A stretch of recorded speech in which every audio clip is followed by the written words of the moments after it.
السلام علیکم ورحمۃ اللہ وبرکاتہ.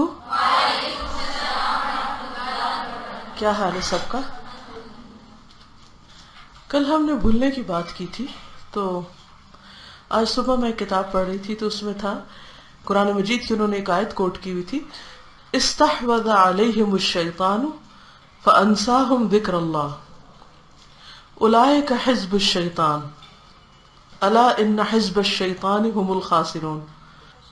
استحوذ علیہم الشیطان، شیطان ان پہ غالب آ گیا تو کیا ہوا؟ فانساہم ذکر اللہ، اس نے ان کو اللہ کا ذکر بھلا دیا. ہاں آگے اولئک حزب الشیطان، ایسے لوگ جن پر شیطان غالب آ جائے، ان کو اپنا بنا لے اور انہیں اللہ کا ذکر بھول جائے، وہ اس کی پارٹی کے لوگ ہیں، وہ اس کا گروپ ہے. تو الا ان حزب الشیطان هم الخاسرون، یاد رکھو کہ شیطان کی پارٹی کے لوگ نقصان اٹھانے والے ہیں، لوزرز ہیں، کامیاب نہیں ہوں گے. کوئی معمولی بات ہے اللہ کا ذکر بھول جانا. اسی طرح ایک حدیث میں آتا ہے کہ یہ نہ کہو نسیتو، یہ کہو انسیتو. کیا مطلب ہے؟ میں بھول گیا نہیں، میں بھلوا دیا گیا. تو اس سے کیا پتہ چلتا ہے کون بھلواتا ہے؟ شیطان بھلواتا ہے. ایک اور جگہ پر آتا ہے کہ اگر تم کسی ایسی مجلس میں ہو جہاں پر اللہ کے شاعر کا مذاق اڑایا جا رہا ہے، فلا تقعد بعد الذکر، ایسے لوگوں کے ساتھ پھر یاد آ جائے تو مت بیٹھو. یعنی جب تک شیطان نے بلوا دیا تو بلوا دیا، لیکن جو ہی یاد آئے کہ اوہ مجھے تو منع کیا گیا کہ مجھے یہاں نہیں بیٹھنا چاہیے، تو فوراً اٹھ جاؤ. تو بھلوانا شیطان کا ایک بہت بڑا ٹرک ہے. اس لیے بہت ضروری ہے کہ ہم ایک دوسرے کو وتواصوا بالحق کرتے رہیں، یاد دہانی کراتے رہیں، اور وہ سارے طریقے اختیار کریں جس سے ہم اپنے فرائض کو یاد رکھیں. کیا ہر روز ہم کچھ نہ کچھ اہم کام، اچھی بات، اللہ کا ذکر بھول نہیں جاتے کہیں نہ کہیں؟ کیونکہ بہت دفعہ ہم یہ سوچتے ہیں اپنے بارے میں کہ شیطان میرے پہ قابو نہیں پا سکتا ہے، میرے ساتھ کہاں شیطان ہے. کبھی فیل ہوا کہ شیطان یہ ہے میرے ساتھ اور شیطان یہ کر رہا ہے؟ نہیں، ہمیں بھولا ہوا ہوتا ہے، یہ بھی بھلوائے رکھتا ہے. شیطان ہوتا ہے، وہ بھلواتا ہے، وہ برے خیال ڈالتا ہے، بدگمانیاں ڈالتا ہے، وسوسے ڈالتا ہے، اور انسان کو اللہ کی یاد اور اللہ کے ذکر سے دور کر دیتا ہے. اور کس کے قریب کر دیتا ہے؟ غلط ترغیبات کے. تو اس لیے بہت ضروری ہے کہ ہم اس چیز سے باہر نکلیں، اور کبھی بھی یہ عذر بہانہ کر کے اپنے آپ کو معاف نہ کریں کہ وہ مجھے بھول گیا تھا اس لیے میں نے سوچا، اور میرا کیا. اچھا بہت دفعہ ایسا ہوتا ہے نا، ہم کہتے ہیں بھول گیا تھا نا، میرا کیا قصور، چلے بھول گیا تھا مان لیا. بھولنے کا علاج یا بھولنے کا کفارہ کیا ہے؟ مثلا ایک حدیث میں آتا ہے اگر کوئی شخص نماز پڑھنا بھول جائے تو پھر وہ کیا کرے؟ وہ بہانہ کر دے، وہ مجھے بھول گیا تھا، اب کیا ہو سکتا ہے، اب تو وقت گزر گیا. نہیں، جب یاد آئے اسی وقت پڑھ لے. اچھا پھر شیطان کیا کرتا ہے اسی وقت؟ اچھا ابھی تو وہ ظہر ہونے والی ہے نا، تو پھر وہ اس کے ساتھ تم وضو کرو گے تو پھر ایک ہی دفعہ پڑھ لینا، اس وقت نہیں پڑھنے دیتا. تو بھولنا، بھلوا دیا جانا، اور خصوصاً اچھے کاموں کا بھولنا بہت بڑے خسارے کی بات ہے. یہاں مجھے بہت اچھا لگے گا اگر آپ مجھ سے سوال کریں، لیکن کون سے سوال کریں؟ علمی سوال. کس سے متعلق؟ مثلا مجھے بہت خوشی ہوتی ہے اگر سوال ہوتا کس بارے میں؟ اس موضوع کے بارے میں جو ہم نے کل ڈسکس کیا یا آج کر رہے تھے. اس سے علم بڑھتا ہے، اس سے عمل میں آسانی ہوتی. لیکن اگر ہم بات کوئی کر رہے ہیں اور سوال کوئی اور کر لے تو اس سے کیا ہوگا؟ ہاں؟ موضوع سے ہٹ جائیں گے اور ہم اہم چیز کو بھول جائیں گے. حکمت یہ ہے کہ صحیح موقع پر صحیح بات کی جائے. اب عید کی چھٹیوں کا ابھی سے فکر لگ گیا ہے کہ اس کے دن بڑھا دیں. میرا بس چلے تو آپ یقین کریں میں عید کے دن بھی آپ کو چھٹی نہ دوں، اور میرا بس چلے. کیوں؟ اس لیے کہ میں خود عید کے دن یونیورسٹی جاتی نہیں ہوں. میں نے سال کے کسی دن کو چھٹی کا دن سمجھا ہی نہیں. بندہ مومن چھٹی پہ نہیں ہوتا. ہم ایک مقصد کے لیے پیدا کیے گئے ہیں اور ہمیں اس کے لیے دن رات کام کرنا ہے. ہماری چھٹی تو جنت میں جا کے ہوگی اگر اللہ ہم کو لے جائے، اور اللہ تعالیٰ ہم سب کو لے جائے وہاں. لیکن جنت بڑا ہی مہنگا سودا ہے، اس کے لیے بہت محنت چاہیے. 70-80 سال کے ہو گئے تو تب بھی کیا تھا، جب انہیں پتا چلتا کہ کوئی اسکالر آیا ہے شہر میں تو وہ اپنی قلم اور دوات اٹھاتے. اس میں پین تو نہیں تھے جہاں لٹکا رہے تھے، قلم اور دوات اٹھانی پڑتی تھی. قلم دوات اٹھاتے، کاغذ اٹھاتے اور وہ گلیوں میں دوڑ رہے ہوتے تھے. اور 70 سال سے زیادہ ہو گئی تھی عمر. ہمارے 70 سال کے لوگ کیا کرتے ہیں؟ سارے دن آج کل ٹی وی کے آگے بیٹھے رہتے ہیں، کوئی کام نہیں ہے ان کا. تو وہ دوڑ رہے ہوتے تھے. تو لوگ حیران ہوتے، کہتے اس ایج میں پہنچ گئے آپ کب تک یہ دوڑتے رہیں گے؟ کب تک یہ سب کچھ کام کب تک سیکھتے رہیں گے؟ ہم یاد کر لیتے ہیں کہ قبر تک یا لاحت تک علم حاصل کرو، اور وہ پیپر میں لکھنے کے لیے یا کسی کو تقریر کر کے سنانے کے لیے تو ہوتی ہے، لیکن عمل کرنے کے لیے ہم نہیں سمجھتے اس کو کہ یہ ہمیں کہا جا رہا ہے. تو وہ کہتے تھے کہ کب تک آپ اتنی محنت کریں گے؟ اب تو آپ کے آرام کے دن ہیں. الحمدللہ بہت سے اسکالرس کا پڑھا، اور اللہ کا شکر ہے شروع سے ہی تھوڑی محنت کی عادت ماں باپ نے ڈالی. لیکن جس پرسنالٹی پہ میں نے پی ایچ ڈی کی، ابو طاہر السلفی، اس کی عمر 105 سال کی تھی جب وہ فوت ہوئے. 105 ایئرس. اور جس دن وہ فوت ہوئے اس دن بھی وہ پڑھا رہے تھے. اس دن بھی وہ پڑھا رہے تھے. پڑھاتے پڑھاتے عصر کا وقت ہوا، نماز پڑھی اور شاید کتاب رکھی یا بند کیا اس کو، اور تھوڑی دیر میں فوت ہو گئے. بات ختم.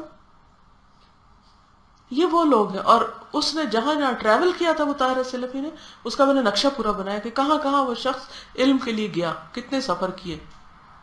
اور اس سے انسپائر ہو کر میں نے اپنے ہسبینڈ ڈاکٹر ادریس کے ساتھ صبح اپنی کلاس لی ان سے. ہم لوگوں نے بھی پھر علمی سفر کیے. اب بلیو می 6 مہینے تک ہم مسلسل سفر پہ رہے، اور 6 مہینے ہم نے گھر نہیں دیکھا. ہم ایک شہر جاتے، دوسرے جاتے، ایک ہوٹل میں رہتے، دوسری سرائے میں رہتے، کہیں صاف جگہ ملتی، کہیں میں بیمار پڑ جاتی، کہیں کچھ ہوتا کہیں کچھ ہوتا. 6 مہینے مسلسل. اور جب 6 مہینے کے بعد واپس میں گلاسکو گئی تو اس وقت میرا دل چاہتا تھا اب مجھے کوئی کچھ نہ کہے کہ میں کہیں جاؤں. میں اتنی ایک طرح سے ہوم سک ہو گئی تھی کہ مجھے، ایک تو نا کہ آپ ہاسٹل رہنے لگتے تھے تو روٹین میں رہ رہے ہیں تو گھر بن جاتا ہے ایک دوسرا. ہاسٹل تو میں بھی نہیں ہوں 2.25 سال.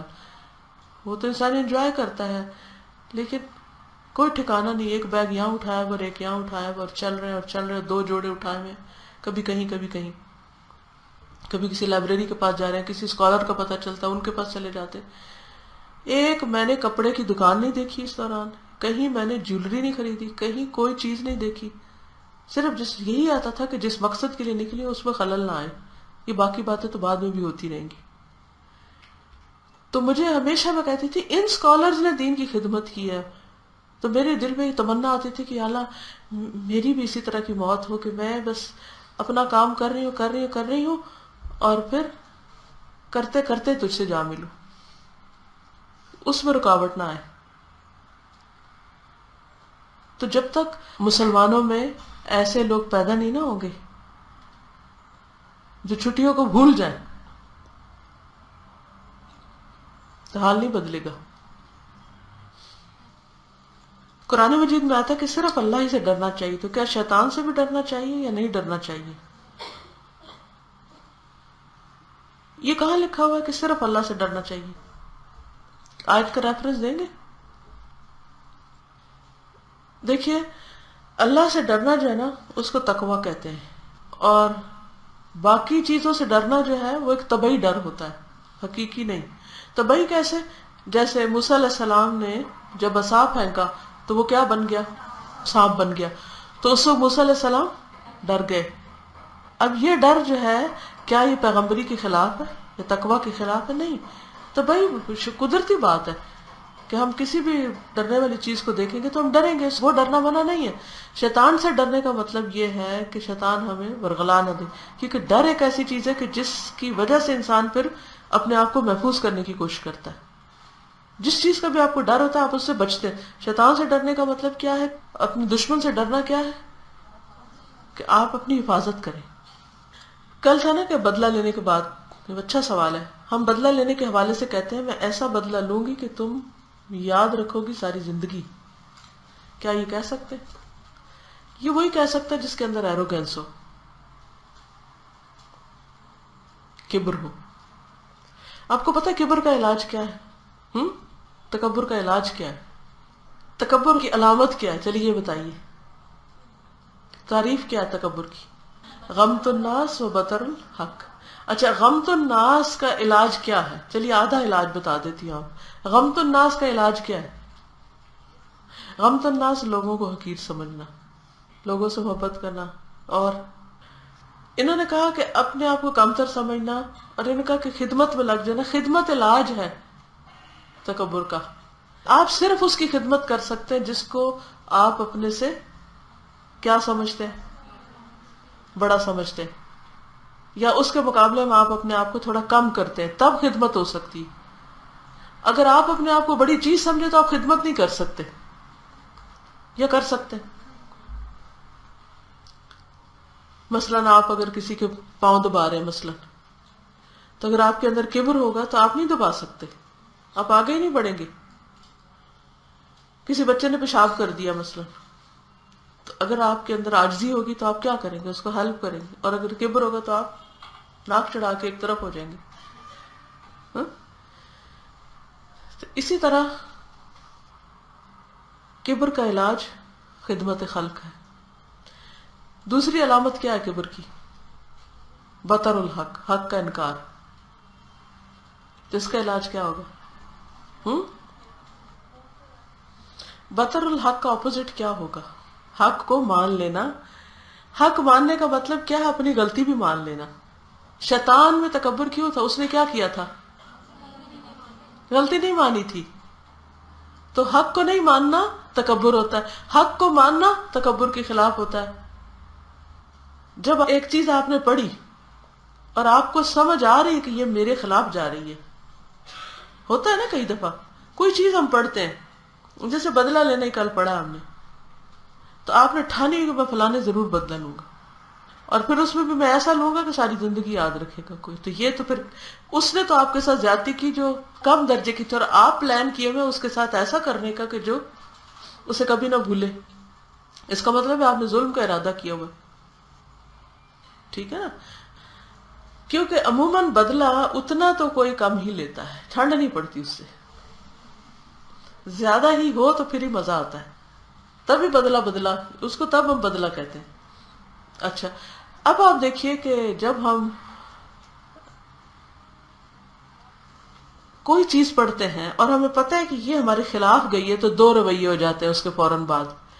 ایک ہوتا ہے کہ انسان کی آنکھیں کھل جاتی ہے اور کہتے ہیں اوہ ہو، میں نے تو اس سے پہلے کبھی سوچا ہی نہیں، یہ غلطی تو میرے اندر تھی. اور وہ فوراً توبہ استغفار شروع کرتے، یا اللہ تو مجھے معاف کر دے اور میری اصلاح کر دے. ایسا بندہ پار ہو جاتا ہے، کامیاب. دوسرا رویہ کیا؟ وہ کہتا ہے یہ مطلب کیوں ہے ایسے، یہ بات ایسے کیوں کی گئی ہے، یہ ایسے تو نہیں ہو سکتی، اس کا تو کوئی اور مطلب بھی ہو سکتا ہے. تعویلیں شروع کر دیتا ہے اور وہ اپنی غلطی نہیں مانتا. کیا اس کی اصلاح ہو سکتی؟ اس نے حق کو قبول نہیں کیا، وہ تکبر پہ اڑا ہوا ہے. کبھی آپ نے اس پہ غور کیا کہ بطر الحق کا مطلب کیا، اور پھر بطر الحق کا اپوزٹ کیا ہے؟ اور اگر یہ کبر، ہم تو ہر وقت رٹے ہوئے ہیں نا کبر کی تعریف. غمت الناس و بطر الحق، حق کا انکار، لوگوں کو حقیر سمجھنا. ہم تو نہیں سمجھتے، اور ہم تو سارا حق مانتے ہیں، ہم تو قرآن پر ایمان لائے ہوئے ہیں. لیکن جب قرآن ہمیں آئینہ دکھاتا ہے تو ہم وہ آئینہ بھی نہیں دیکھنا چاہتے. اس میں بھی ہم کہتے ہیں نہیں نہیں، یہ تو گھٹیا درجے کا، یعنی قرآن کو تو نہیں کہتے، لیکن عام طور پہ جب کوئی شیشہ دیکھتے ہیں نا تو ہمیں اس میں اپنی شکل نظر صحیح نہ آئے تو ہم کیا کہتے ہیں؟ یہ کوالٹی کا نہیں ہے شیشہ. اس کے اندر ہی جیسے وہ نہیں ہوتے ٹیڑھی ٹیڑھی شکلیں دکھاتے ہیں کچھ شیشے، اگر اس کو کبھی آپ دیکھیں تو کیسا لگتا ہے؟ دوبارہ دیکھنے کو دل نہیں چاہتا. اور آپ کئی لوگوں کو میں دیکھوں پر جالی کا کپڑا لٹکا دیتے، شیشہ ہی چھپا دیتے، کیونکہ وہ اس قابل ہی نہیں کہ اس میں منہ دیکھا جائے. تو کچھ لوگوں نے تو قرآن بند کر دیا ہوا تاکہ وہ دیکھے ہی نہ، کوئی انہیں دکھائے ہی نہ، پڑھتے ہی نہیں. وہ کہتے ہیں ہائے پھر عمل کرنا پڑے گا. کہتے ہیں نا، اس کا کیا مطلب؟ وہ حق کو قبول نہیں کرنا چاہتے، وہ اپنی منمانی کرنا چاہتے، جو کر رہے ہیں وہ اسی پہ رہنا چاہتے ہیں. تو اس لیے بے حد ضروری ہے کیا کہ جب حق سامنے آئے، چاہے وہ ہمارے خلاف ہی کیوں نہ جا رہا ہو، کوئی بات نہیں. دوا کھانے کو کس کا دل چاہتا ہے؟ کوئی مزے کی تھوڑی ہوتی. تو بہت ضروری ہے کہ ہم کیا کریں، پھر حق کو مان لیں چاہے وہ ہمارے خلاف جائے. چلیے ہم پڑھ لیتے ہیں تاکہ پڑھے بغیر نہ اٹھیں. بسم اللہ الرحمن الرحیم. شک سے بچیے. جو لوگ آخرت کو یا امور غیب کو نہیں مانتے، جو لوگ آخرت کو، کہہ دیجیے حق کو نہیں مانتے یا امور غیب کو نہیں مانتے، حالانکہ وہ حق ہے، وَإِنَّهُ لَحَقٌّ، وہ کس نفسیات کے تحت ایسا کرتے ہیں؟ کیوں کرتے ہیں ایسا؟ اس کو قرآن مجید کی سورت نمبر 27 میں بیان کیا گیا ہے. فرمایا کہ اس کی وجہ یہ ہے کہ آخرت کے بارے میں ان کا علم الجھ گیا ہے. آخرت کے بارے میں ان کا علم الجھ گیا ہے، بلکہ وہ اس کے بارے میں شک میں مبتلا ہیں، بلکہ وہ اس سے اندھے بنے ہوئے. بل ادارک علمہم فی الآخرہ بل ہم فی شک منہا بل ہم منہا عمون. اس آیت میں ادراک کا لفظ بے حد اہم ہے.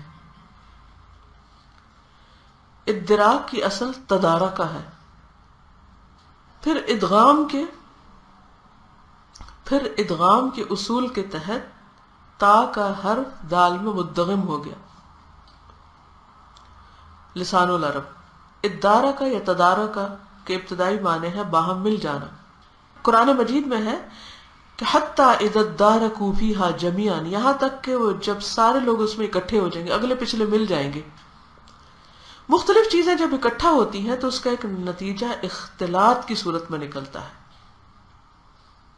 اختلاط کس کو کہتے ہیں؟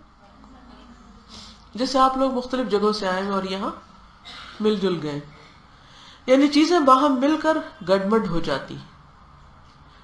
اس طرح ادراک میں اختلاف اور گڈمڈ ہونے کا مفہوم پیدا ہو گیا. مذکورہ آیت میں اس لفظ کا یہی نتیجہ والا مفہوم مراد ہے،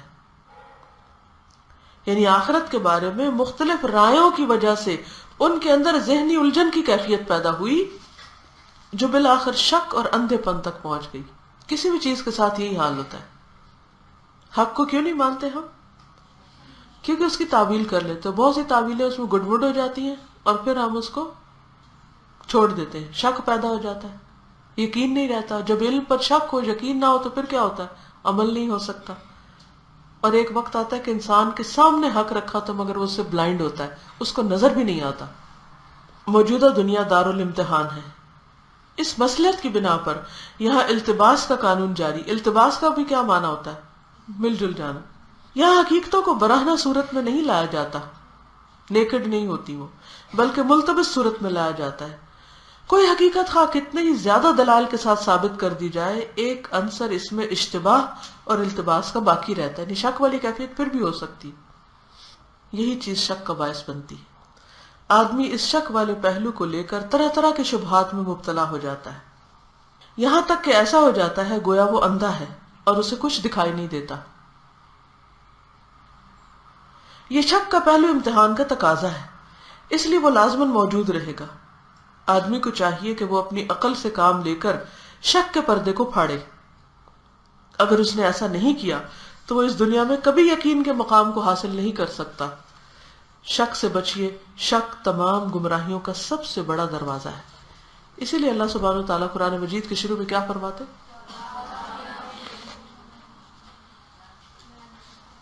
لا ریب فیہ، اس کتاب میں شک کوئی نہیں، تاکہ ہم پورے یقین سے لیں اور پھر عمل بھی کریں اس پہ.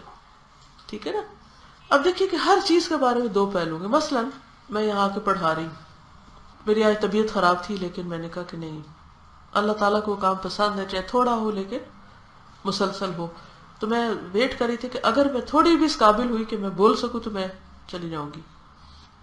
اچھا اب میں یہاں آئی. ہو سکتا ہے آپ میں سے کوئی یہ سوچے کہ یہ کتنی ڈیوٹی فل ہے، اپنی ڈیوٹی پہ پہنچ گئی، اور کوئی یہ سوچے کہ ان کو آج بھی چین نہیں آیا. دونوں احتمالات ہیں نا. ایک یہ سوچ رہا ہے کہ وہ سوچ رہا ہے، لیکن کام ایک ہی ہے اور دو بالکل مختلف سوچیں ہیں، اور دونوں کے پاس زبردست دلائل ہو سکتے ہیں اپنے نقطہ نظر کو پروو کرنے کے.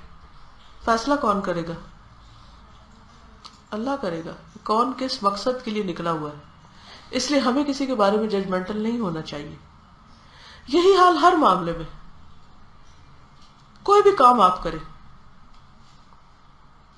تو بات یہ ہے کہ ہمیں ہر وقت حق کی تلاش میں رہنا چاہیے، اور جہاں حق ملے اس کو لے لینا چاہیے.